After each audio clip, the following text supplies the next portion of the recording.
नहीं का।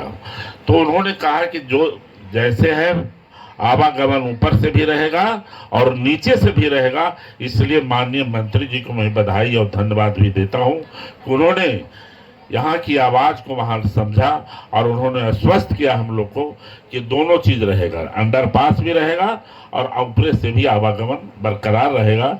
इसके लिए मैं माननीय मंत्री जी को बधाई और धन्यवाद देता हूँ। साथियों, कई कार्यक्रम है और इस कार्यक्रम में अनिल बाबू ने भी काफी विस्तार से यहाँ पर रखा है। जो डिमांड है आप लोगों का, वो डिमांड जायज है। हर होल्ट जितने भी हैं वहाँ पर प्लेटफार्म भी होनी चाहिए, रोशनी का इंतजाम होना चाहिए और शौचालय का भी निर्माण होना चाहिए। तो इन चीजों की जहाँ जहाँ कमी है, अभी कल भी बैठक है पटना में कमेटी का, रेलवे कमेटी का भी मैं संयोग से सदस्य हूँ। उसके चेयरमैन राधा मोहन सिंह जी हैं, मोतिहारी के जो सांसद हैं। मैं उस कमेटी में ही चल रहा हूँ और कमेटी से छुट्टी लेकर आपके यहाँ आया हूँ कि भाई हम अपने क्षेत्र में है और माननीय प्रधानमंत्री जी ने इसका उद्घाटन करेंगे तो हम लोग को रहना चाहिए, और मैं उसी के कड़ी में मैं यहाँ पहुँचा हूँ। तो उन्होंने आश्वस्त किया है कि जितने भी, अभी डीआरएम साहब से भी सुबह बात कर लिए, जीएम साहब से भी बात कर लिए हैं कि जो भी मूल सुविधा है उसको हम लोग सभी होल्टों पर करने जा रहे हैं। और मैं समझता हूँ कि पूरे देश में ये जो नालंदा संसदीय क्षेत्र है, ये सबसे बड़ा रेलवे नेटवर्क है। कोई ऐसा संसदीय क्षेत्र नहीं है जो कि नालंदा इतना ना कोई स्टेशन है और ना कहीं होल्ट है पूरे देश भर में। मैं यह बात को रेज करता हूं पार्लियामेंट में, तब बोलता हूं।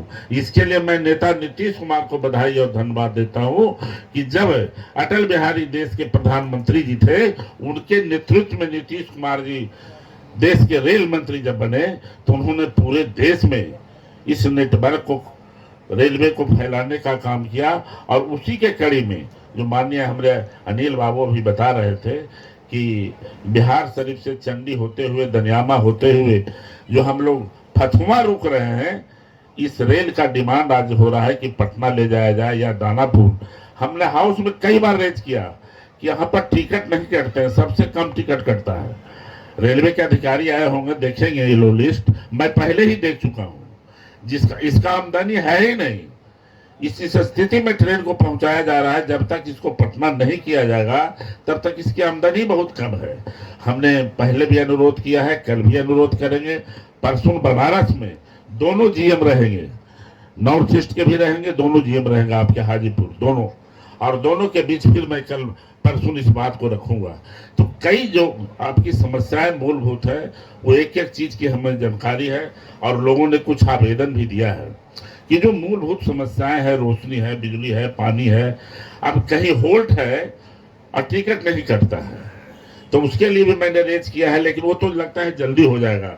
डीएसटी साहब शायद रिपोर्ट भी कर दिए होंगे और हमने डीआरएम साहब ने बताया कि उसको हम 10 दिन 8 दिन के अंदर इसको हम टिकट कटने के लिए शुरू करवा देंगे। तो मैं उनको भी धन्यवाद देता हूं। जो जनता की समस्याएं हैं, उस समस्याएं से अगर सरकार अवगत हो जाती है तो समझिए कि सरकार हमारे घर द्वार पहुंच गया है। आवाज तो सरकार हमारे घर पर है। जो जो मूल समस्याएं लोगों ने रखा है उसको मैं देख लिया हूं और हम लोग अवगत हैं। एक एक कार्य को कराने का काम हम लोग करेंगे। और देश के जो प्रधानमंत्री हैं, मैं उनको बधाई और धन्यवाद विशेष रूप से देता हूं कि कल भी नालंदा में एक 200 बेड का हॉस्पिटल, जिसका लागत लगभग 68 करोड़ रुपया है, और एक परवलपुर में 30 बेड का हॉस्पिटल, शिलांग में 30 बेड का हॉस्पिटल, जिसका लागत लगभग 67 करोड़ रुपया है। तो इसके लिए मैं उनको बधाई और धन्यवाद देता हूं। आज देश के जो प्रधानमंत्री हैं, लगातार उनका सोच है कि जो समाज में अंतिम पायदान पर रहने वाले लोग हैं, जो गरीब लोग हैं, उनके लिए उन्होंने लगभग 80 लाख गरीबों के लिए मुफ्त में अनाज देते हैं।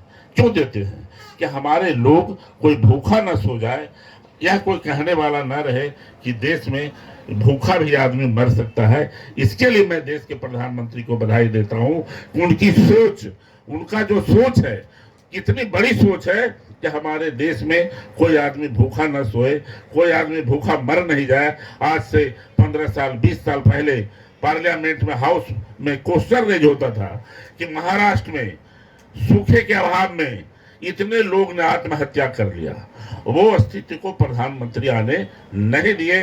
इसके लिए मैं उनको बधाई और धन्यवाद देता हूं, और बिहार के मुख्यमंत्री जी को इसलिए बधाई देता हूं कि लगातार जब से बिहार में इन्होंने कुर्सी संभाला है, निष्ठा और ईमानदारी से जो इन्होंने विकास किया है। आज से जब 18 साल पहले के बिहार हम देखते हैं तो आज रुबाई छूटता है हम लोग को कि पहले का क्या बिहार था। लेकिन जो हमारे युवा हैं, जो 18 साल के बच्चे हैं, 20 साल के बच्चे हैं, वो उस बिहार को नहीं देखा जिस बिहार के हम लोगों ने देखा है। उस समय का समय याद करिए कि शाम होते ही लोग अपने घर में दुबक जाते थे। फिर वैसी स्थिति नहीं हो, इसके लिए मैं आप तमाम लोग से विनती और निवेदन करेंगे कि उस स्थिति से निपटने के लिए एनडीए जो बना है, इस एनडीए गठबंधन को मजबूती से देश के प्रधानमंत्री के नेतृत्व में हम काम करें। यही बात कहकर मैं अपनी बात को समाप्त करता हूं। यहाँ पर आने का जो अवसर मिला है, तमाम रेलवे के अधिकारी आए हैं, मैं इनको बधाई देता हूं और धन्यवाद देता हूं कि आपने एक अच्छी व्यवस्था कर यहाँ के लोगों को संतुष्ट किया है। और मैं जो आपके बीच में कहा हूँ, निश्चित रूप से एक एक बिंदु पर हम लोग काम करते हैं। कोई भी ऐसा काम जनता का नहीं है जो कि हम लोग पार्लियामेंट में नहीं उठाते हैं। आपका जो भी सोच है, जो समझ है, आपकी जो परेशानी है, जो किल्लत है, एक एक चीज को हम लोग लोकसभा में, पार्लियामेंट में उठाते हैं। और देश के प्रधानमंत्री जो हैं, यशस्वी प्रधानमंत्री जी, एक एक बिंदु पर ध्यान देते हैं कि जब से वो प्रधानमंत्री पद पर हैं तब से लगातार उनका प्रयास है कि जो भी काम, देखिए जब पहले के रेल मंत्री होते थे तो हम देखते थे कि जो रेल मंत्री बनते थे वो अपने क्षेत्र में ले जाते थे योजना। लेकिन देश के जो भी प्रधानमंत्री हैं उन्होंने कहा ऐसा नहीं, पहले जितने भी लंबित योजनाएं हैं उसको हम पूरा कर लेंगे, तब हम दूसरा योजना लाएंगे। ये कोई साधारण बात नहीं है। कितनी बड़ा उन्होंने अपने आप पर कमांड किया कि हम नया कोई नहीं लेंगे, जो मेरा पुराना लिया हुआ जितने भी रेलवे का योजना है उसको जब तक हम समाप्त नहीं कर लेंगे तब तक मैं नई परियोजना नहीं लूंगा। ये साधारण बात नहीं है। उसी के कड़ी में यह काम हो रहा है। आज मैं समझता हूं कि अभी बिहार शरीफ तक चालू हुआ है, अभी अस्थामा तक हो सकता है, कभी भी वो चालू हो सकता है, थोड़ा सा किल्लत रह गया है। और मैं समझता हूँ अगले साल शेखपुरा भी जुड़ जाएगा, जिस स्थिति में काम हो रहा है, थोड़ा जमीन का विवाद है। और मैं समझता हूं कि देश के प्रधानमंत्री अगर रहेंगे तो अगले साल से पूरा तक यह ट्रेन चलेगी और इस पर कई ट्रेन दौड़ेगी, ये मैं आपको आश्वस्त करना चाहता हूं। बहुत बहुत धन्यवाद।